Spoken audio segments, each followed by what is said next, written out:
जब जिंदगी बहुत संघर्ष में चल रही हो, बहुत दुख का जीवन चल रहा हो, बहुत कष्ट का जीवन चल रहा हो,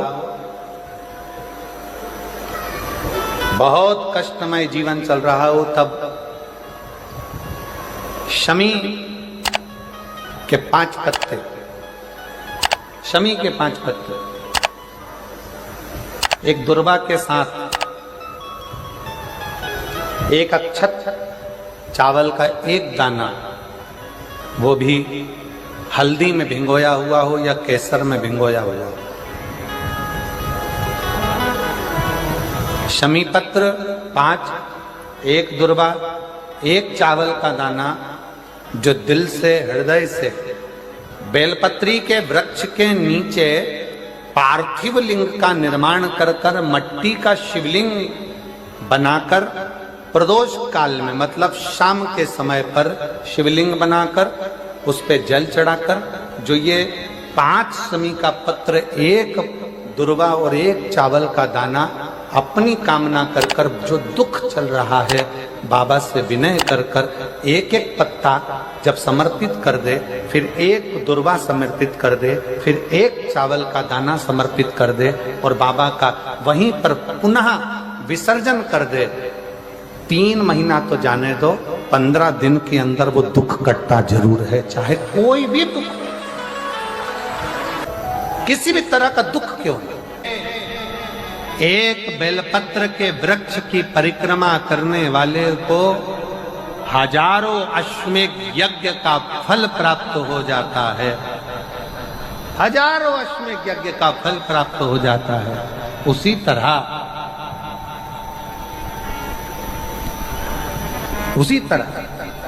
एक पार्थिव लिंग का निर्माण करने वाले को, मिट्टी का शिवलिंग का निर्माण कर कर पूजन करने वालों को 12 ज्योतिर्लिंग के शिवलिंग के दर्शन का पुण्य फल प्राप्त। बहुत ध्यान लगाकर सुनिएगा। एक बेलपत्री और उस बेलपत्री में एक चंदन की बिंदी और एक अक्षत का दाना मात्र रखकर भी अगर शिवालय पर चढ़ा दी जाती है,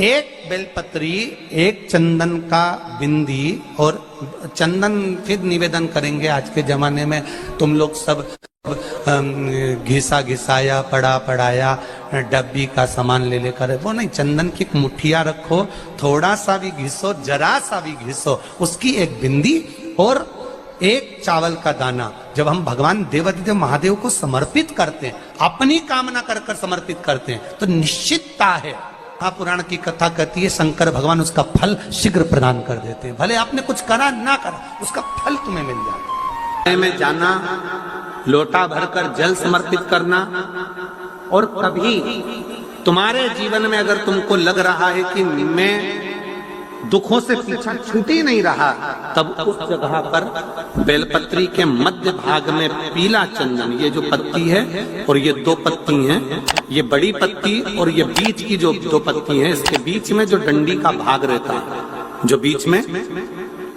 डंडी का जो भाग है, बड़ी पत्ती और ये 2 छोटी पत्ती के मध्य में जो डंडी का भाग है, उस डंडी के भाग में पीला चंदन और एक अक्षत पीला, शंकर भगवान को आप अगर प्रदोष काल में समर्पित कर रहे हैं, तो ये निश्चित है कि धीरे धीरे कर कर वो दुख समाप्त होगा, वो दुख कटेगा ही। प्रकट वर्णन किया गया शंकर भगवान की आराधना में, शिव की आराधना में, जब तुम्हें लगता है कि तुम्हारा व्यापार नहीं चल रहा, कोई तुम्हें धोखा दे रहा है, लक्ष्मी नहीं आ रही, बहुत चिंता में पड़े हुए हो, बहुत टेंशन में जिंदगी चल रही है, बहुत बीमारियां तुमको घेर ली है और चारों तरफ अंधेरा ही अंधेरा नजर आ रहा है, तुमने विचार करा अब मैं तो मर जाऊं तो अच्छा, मैं सुसाइड कर लूं तो अच्छा, मैं मर जाऊं तो अच्छा, तो मरने से पहले एक काम कर कर देखना, शंकर भगवान की आराधना कर कर देखना, शिव पर एक लोटा जल चढ़ा कर देखना, और ज्यादा चिंता, ज्यादा टेंशन हो तो बेलपत्री के जड़ को घिसकर उसका चंदन बनाकर शंकर को लेपन कर कर उसकी भी आराधना कर कर देखना कि बेल चंदन का फल क्या है। बेलपत्र, एक बेल, ये कोई साधारण नहीं, एक बेलपत्र एक बेल, ये कोई साधारण नहीं, एक बेल। इसकी नीचे की डंडी से लेकर ये दो पत्तियां जहां लगी हैं, और दो पत्ती से लेकर ये बीच की जो पत्ती है उसमें जो गैप है, उसमें जो जगह है, दिख रही है आपको? ये दो पत्ती से लेकर बीच की पत्ती के बीच में जो जगह खाली रहती है, 33 कोटि देवी देवताओं विराजमान रहते हैं इस बीच की जगह में। जब शिव जी को चढ़ाया जाता है तब इस पत्ती के बीच की जगह शंकर के शिवलिंग पर रखा जाता है, तो शिव जी इतने प्रसन्न होते हैं कि मेरी स्तुति करने के लिए ये भक्त 33 कोटि देवताओं को लेकर आया है, मेरी स्तुति करने के लिए। लोग चावल लाए, लोग अंबारियां लाए, धन लाए, दौलत लाए, संपदा लाए, पर एक शंकर का भक्त ऐसा होता है जो एक बेलपत्री के रूप में 33 कोटि देवताओं को, 64 योगिनियों को, आदि शक्तियों को शंकर को समर्पित करता है। कितना सुंदर संवाद है, कितना सुंदर बात कही कि भूल से भी किसी तीर्थ में नहीं गए, कहीं हमने गौदान नहीं करा, कहीं हम किसी तीर्थ में नहीं गए, हमने कहीं गौदान नहीं करा, हमने कहीं ब्राह्मण भोजन नहीं कराया, हम कहीं गंगा यमुना कावेरी सरस्वती नर्मदा छिपरा पुण्यवान नदी में हम स्नान नहीं कर पाए। शिव महापुराण की कथा कहती है भूलवश भी अगर पिपलेश्वर या बटकेश्वर किसी शिवालय पर भूल से भी अगर एक लोटा जल चढ़ जाता है तो देव अधिदेव महादेव सारे तीर्थों का फल अपने आप प्रदान कर देते हैं। भूल से भी चढ़ गए।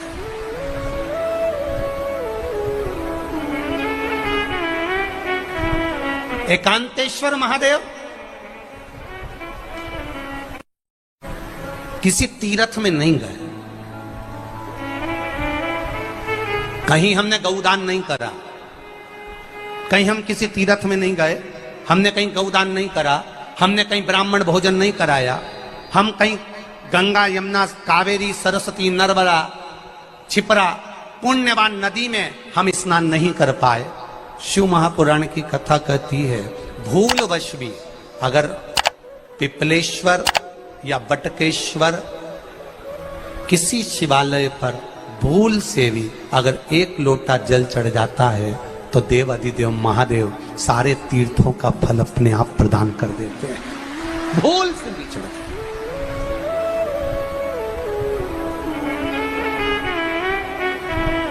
एकांतेश्वर महादेव जो कि एकांत में बैठा हुआ है, एकांतेश्वर महादेव अकेला बैठा है अलमस्त होकर।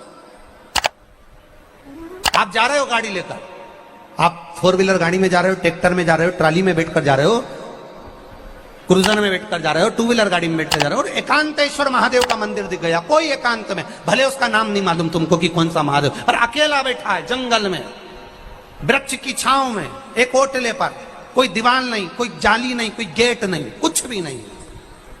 ये शिव मंदिर में जाकर एक लोटा जल समर्पित करती थी, और शास्त्र कहता है कि शंकर के मंदिर में अगर एक लोटा जल कोई एक परिवार का व्यक्ति भी समर्पित कर रहा है तो समझ लेना कि वो अपनी 71 पीढ़ी को पार लगा रहा है। वो अकेला नहीं, 71 पीढ़ी को पार लगा रहा है। शिव महापुराण की कथा कहती है जब बच्चा गर्भ में आता है, माता के गर्भ में जब संतान आती है और माता के गर्भ में जब संतान रहती है, उस 9 महीने में स्त्री नारी अगर कहीं शंकर के मंदिर के सामने से निकल जाए, या शिवालय का जल स्त्री को मिला हो, या शंकर भगवान का कोई प्रसाद, या शंकर भगवान का कोई नाम जाप, या शंकर भगवान का कोई मंत्र जाप उस स्त्री के कानों में पहुंच जाए, तो जो गर्भ में बच्चा होता है वो बच्चा शंकर की कथा तक या शिवालय तक उसको बिना बोले ही वो अपने आप चला ही जाता है, पहुंच ही जाता है। उस गर्भ में रहने वाले बच्चे को भगवान शंकर के मंदिर के सामने से भी कोई गर्भवती स्त्री निकल कर चली जाती है तो उसका भी फल उसको प्राप्त हो जाता है। उसका भी फल उसको प्राप्त हो जाता, और वो फल साधारण नहीं होता। क्यों? बेलपत्री को जब भी चढ़ाया जाता है तो पीछे की डंडी पकड़कर नहीं चढ़ाया जाता। बेलपत्री को चढ़ाने के लिए मध्य भाग को, जैसे यह बेलपत्र होता है तो इसका मध्य की जो डंडी होती है, मध्य भाग होता है बेलपत्री का, तब मध्य भाग को पकड़कर हम भगवान शंकर को बेलपत्र समर्पित करते हैं। कोई भी बेलपत्र ऐसे नहीं चढ़ाता कि डंडी पकड़ के चढ़ा दिया, फिर पीछे की डंडी पकड़ के चढ़ा दिया, फिर पीछे की डंडी पकड़ के चढ़ा दिया, फिर डंडी पकड़ा, फिर चढ़ा दिया ना। मेरे देवादिदेव महादेव को जब भी बेलपत्र चढ़ाया जाता है तो मध्य भाग, पीछे की डंडी पकड़कर नहीं, मध्य भाग से भगवान शंकर को बेलपत्र समर्पित किया जाता। मध्य भाग से जब भी पकड़ेंगे तो मध्य भाग को पकड़कर बेलपत्र समर्पित करेंगे। क्यों?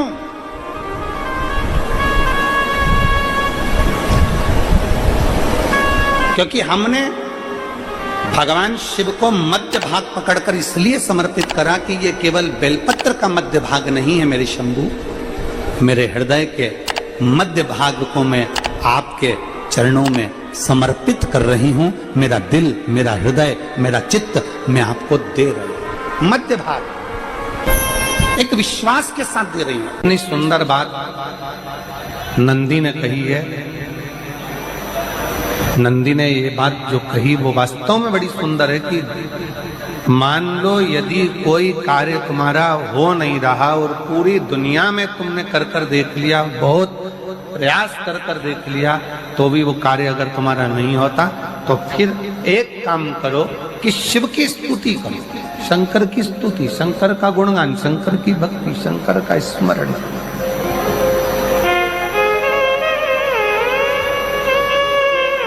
फिर शिव की स्तुति करिए, शंकर से विनय करिए, शंकर से निवेदन करिए, शंकर का गुणगान करिए।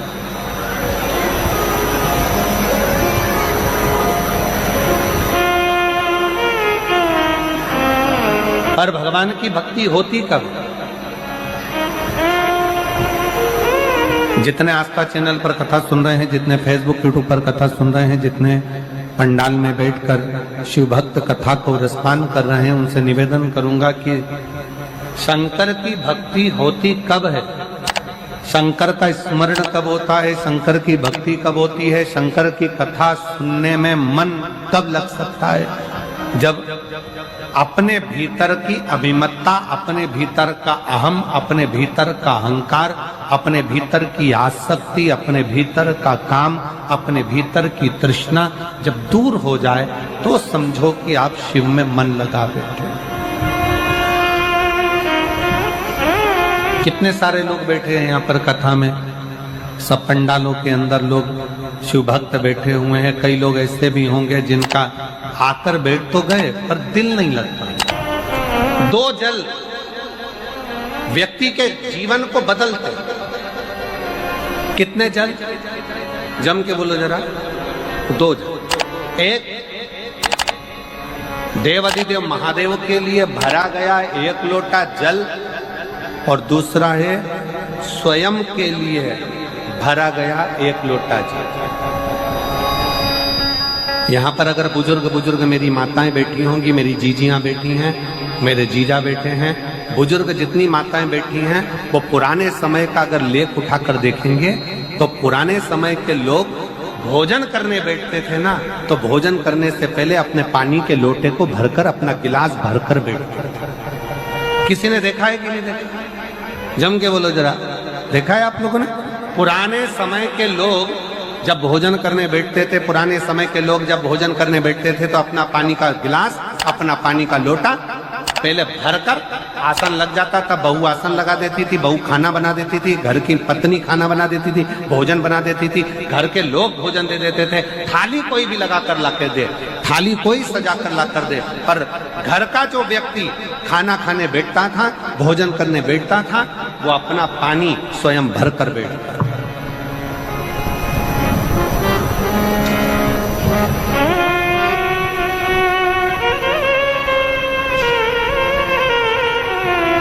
के जमाने में दुनिया के लोग कहते हैं मैं दुकान चला रहा हूं, दुनिया के लोग कहते हैं मैं घर चला रहा हूं, दुनिया के लोग कहते हैं मैं ये कर रहा हूं। तुम अपना खुद का पानी भरकर तो बैठ नहीं रहे और कह रहे हो कि घर चला रहा हूं। स्वयं का एक गिलास पानी व्यक्ति नहीं भर पा रहा। कितना सुंदर कहा है महाराज जी। बहुत सावधानी से सुनिएगा। दो जगह का जल व्यक्ति के जीवन को बदल देता है। एक शिव के लिए भरा गया जल और दूसरा स्वयं के लिए भरा गया जल। स्वयं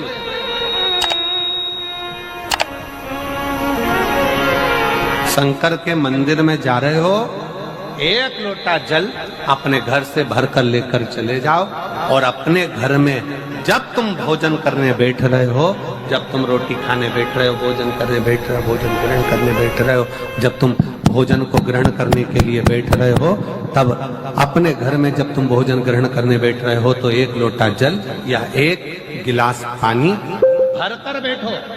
बहू अच्छी है, पानी भरेगी, मना नहीं है। बेटा अच्छा है, पानी भरेगा, मना नहीं है। पोता अच्छा है, पोती अच्छी है, नाती अच्छा है, पंती अच्छा है, घर में सब अच्छे। तुम्हारी पत्नी भी अच्छी है, तुम खाना खाओगे तो वो पानी ला कर दे देगी। तुम्हारी बहू भी अच्छी है, तुम भोजन करोगे तो वो पानी ला कर दे देगी। तुम्हारा परिवार का हर व्यक्ति अच्छा है, तुम्हारा कहना मानता है। तुम जिमने बैठोगे, भोजन करने बैठोगे तो वो पानी ला कर देगा। पर शिव पुराण की कथा कहती है, जो व्यक्ति भोजन करते समय अपना जल स्वयं भर कर बैठता है, उसकी जिंदगी में से 3 रोग समाप्त हो जाते हैं। कितने रोग समाप्त हो जाते हैं? 3।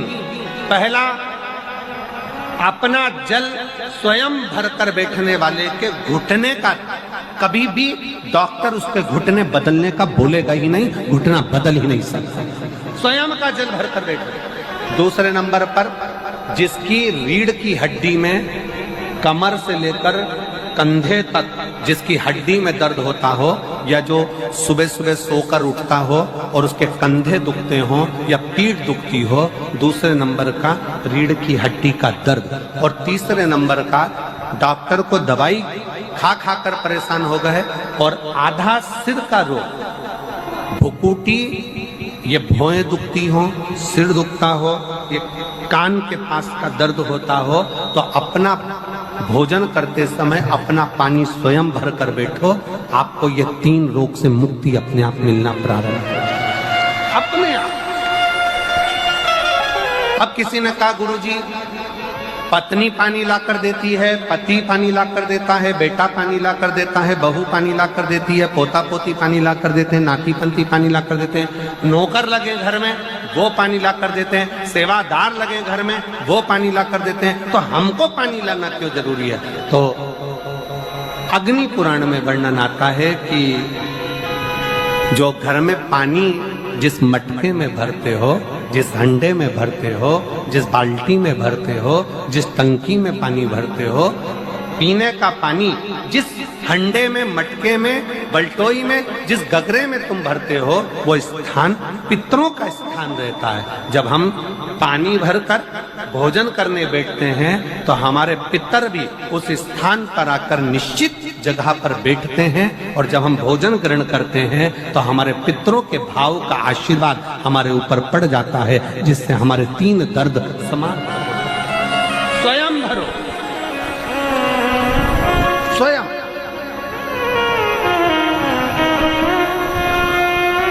अब आज का जमाना इतना विचित्र है कि नौकर चाकर, परिवार, घर इतना बड़ा हो गया। आज के जमाने में कोई सोफे पे से उठना पसंद नहीं करता, वहीं से आवाज लगा देते हैं, ला मेरा भोजन लगा दे, रोटी लाओ।